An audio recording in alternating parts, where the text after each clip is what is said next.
प्रधानमंत्री नरेंद्र मोदी आज उत्तर प्रदेश के बुलंदशहर इलाके से लोकसभा चुनाव के अभियान का श्री गणेश कर रहे हैं भाजपा के। अयोध्या में जन्मस्थान पर रामलला के भव्य नव्य और दिव्य मंदिर और उसमें रामलला के नूतन विग्रह के प्राण प्रतिष्ठा समारोह के बाद प्रधानमंत्री आज पहली बार किसी जनसभा में बोलेंगे और माना जा रहा है यहीं से वो भारतीय जनता पार्टी के लोकसभा चुनाव अभियान का शंखनाद करेंगे। अयोध्या में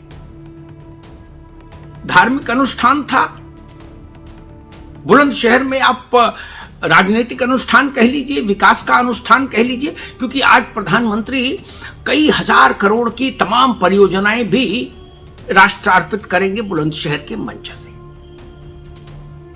और सबसे महत्वपूर्ण बात ये कि उत्तर प्रदेश के पूर्व मुख्यमंत्री और अयोध्या आंदोलन के सबसे महत्वपूर्ण नायकों में से एक, जिस समय अयोध्या में 6 दिसंबर 1992 विवादित ढांचा ध्वस्त हुआ, उस समय अपनी सरकार को बलिदान कर देने वाले मुख्यमंत्री कल्याण सिंह की स्मृति में एक बड़े चिकित्सालय का लोकार्पण भी करेंगे प्रधानमंत्री नरेंद्र मोदी आज। और वैसे भी बुलंदशहर का इलाका कल्याण सिंह जी के विशेष जनाधार वाला इलाका रहा है, तो कल्याण सिंह जी की स्मृति, उनके संस्मरण भी आज नरेंद्र मोदी के भाषण में शामिल रहेंगे, ऐसा माना जा रहा है। कल्याण सिंह का मतलब उत्तर प्रदेश में, देश में भाजपा के लिए राम मंदिर आंदोलन तो है ही, उसके साथ साथ ये भी है कि गैर यादव पिछड़े वर्ग की तमाम जातियों को भाजपा से जोड़ने वाला अब तक का सबसे बड़ा नेता।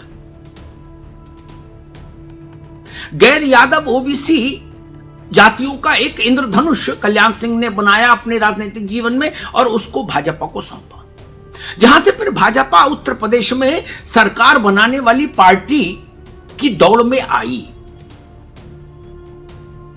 और जब तक ये प्रयोग कल्याण सिंह ने नहीं किया था भाजपा में, जनसंघ से लेकर भाजपा तक में, तब तक भाजपा कभी सरकार बनाने वाली पार्टी की दौड़ में नहीं रही उत्तर प्रदेश में, कभी नहीं। वो कल्याण सिंह थे जिन्होंने भारतीय जनता पार्टी के भीतर सामाजिक न्याय की अलख जगाई। वो कल्याण सिंह थे जिन्होंने भाजपा के भीतर छोटी छोटी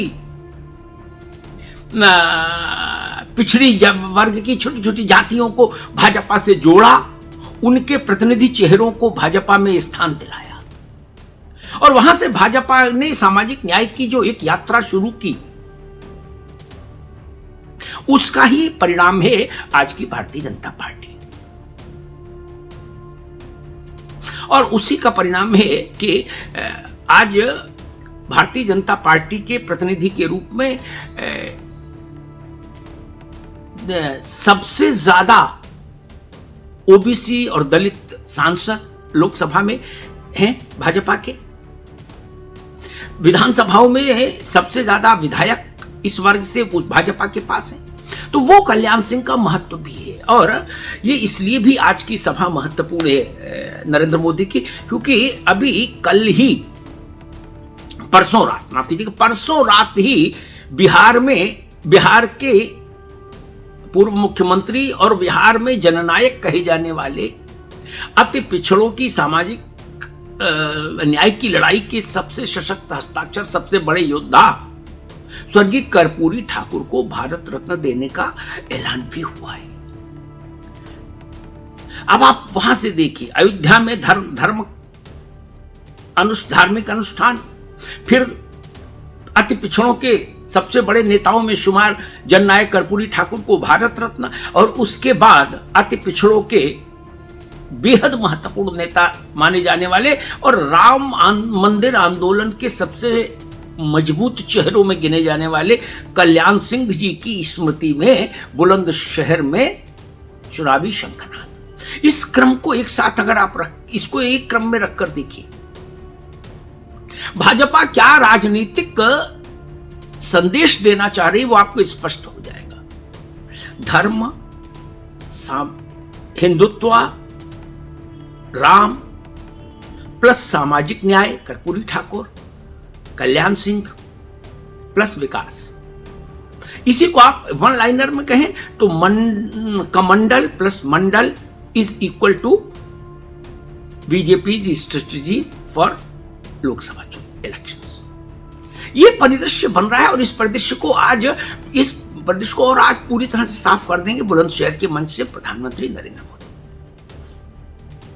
संकेत है भाजपा के भीतर से कि आज प्रधानमंत्री की इस रैली के बाद से भारतीय जनता पार्टी का पूरा संगठन उत्तर प्रदेश में चुनाव अभियान के लिए निकल पड़ेगा।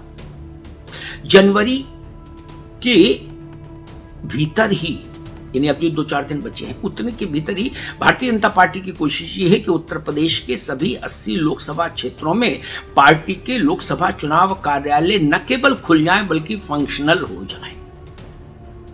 जिले के यूनिट्स को जो निर्देश भेजे हैं पार्टी की लीडरशिप ने, वो उनमें कहा गया है कि 30 जनवरी तक कंप्लायंस रिपोर्ट पार्टी को भेजें कि आपके जिले में आने वाले लोकसभा निर्वाचन क्षेत्र में पार्टी का चुनाव कार्यालय फंक्शनल हो गया कि नहीं। यानी तैयारी का आप वो देखिए। और माना जा रहा है कि भाजपा की पहली सूची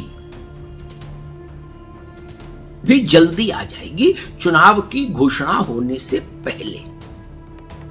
लोकसभा चुनाव में उसके प्रत्याशियों की पहली सूची जब चुनाव आयोग घोषणा करता है चुनाव की, उससे पहले जारी हो जाएगी, ऐसे भी संकेत मिल रहे हैं। तो एक तरफ तो ये तस्वीर और दूसरी तरफ तस्वीर उत्तर प्रदेश में विपक्ष की, जहां अभी संघर्ष जारी है, युद्ध चालू है। अखिलेश जी ने आरएलडी को 7 सीटें अलॉट कर दी, बोले जाओ 7 तुमको दी। लखनऊ की अपनी सीट घोषित कर दी, कल रविदास मल्होत्रा लड़ेंगे चुनाव। लेकिन कांग्रेस और उनके बीच में क्या चल रहा है, क्या पकड़ा है, गाड़ी कहां पर अटकी है, कहां पर भटकी है, पता ही नहीं लग रहा। 2 बैठकें हुई थी, उसमें अच्छी अच्छी बातें कैमरे पे बताई गई, किसी का आधी दूरी आ गया, किसी का बड़े खुशगवार माहौल में बात हुई, लेकिन ना खुशगवार दिखा ना कुछ दिख रहा। लोकसभा चुनाव में वोट में 90 दिन भी नहीं बचे और अभी तक उत्तर प्रदेश में कांग्रेस और समाजवादी पार्टी ये तय नहीं कर पाए कि कौन कितनी सीटों पर चुनाव लड़ेगा। जबकि आपको याद होगा अखिलेश यादव ने कहा था कि हम सूर्य के मकर राशि में आने तक प्रतीक्षा करेंगे, जैसे ही सूर्य मकर में आएगा सारी चीजें स्पष्ट हो जाएंगी और अगर नहीं होंगी स्पष्ट तो हम स्पष्ट कर देंगे। यानी तब समाजवादी पार्टी फैसला कर लेगी कि उसको क्या करना है, कांग्रेस को कितनी सीटें देनी है। आपको यह भी याद होगा कि अखिलेश यादव ने यह भी कहा था कि उत्तर प्रदेश में हम सीटें मांगने वाले नहीं हैं, हम सीटें देने वाले हैं। यानी अखिलेश यादव ये चाहते हैं कि उत्तर प्रदेश में कांग्रेस कितनी सीटों पर लड़ेगी, आरएलडी कितनी सीटों पर लड़ेगी, इसका फैसला वो खुद करें और इसका अनाउंसमेंट भी वो खुद करें, जैसा आरएलडी के संदर्भ में हुआ। अब सवाल ये है कि पश्चिम बंगाल में, पंजाब में अपने ही सहयोगियों से लुटी पिटी कांग्रेस, पंजाब में भगवंत मान साहब और बंगाल में ममता दीदी, उन्होंने कांग्रेस को एक तरह से बहिष्कृत कर दिया, अपने राज्य में चुनावी संदर्भों में अस्पृश्य कर दिया। वो कांग्रेस अब कितने हौसले के साथ उत्तर प्रदेश में अखिलेश यादव से सीटें मांग पाएगी, ये भी एक बड़ा सवाल है। और इन सब सवालों के बीच में आज उत्तर प्रदेश की जमीन, पश्चिमी उत्तर प्रदेश के इलाके जमीन से, बुलंदशहर के इलाके से प्रधानमंत्री नरेंद्र मोदी के चुनावी अभियान के श्री गणेश को देखना और सुनना इसलिए महत्वपूर्ण होगा क्योंकि भाजपा लोकसभा चुनाव में क्या नैरेटिव लेके जाना चाहती है, खासतौर पर अयोध्या में राम मंदिर के लोकार्पण के बाद उसकी पहली और गंभीर प्रस्तुति आज नरेंद्र मोदी के भाषण में बुलंदशहर में दिखेगी। धन्यवाद।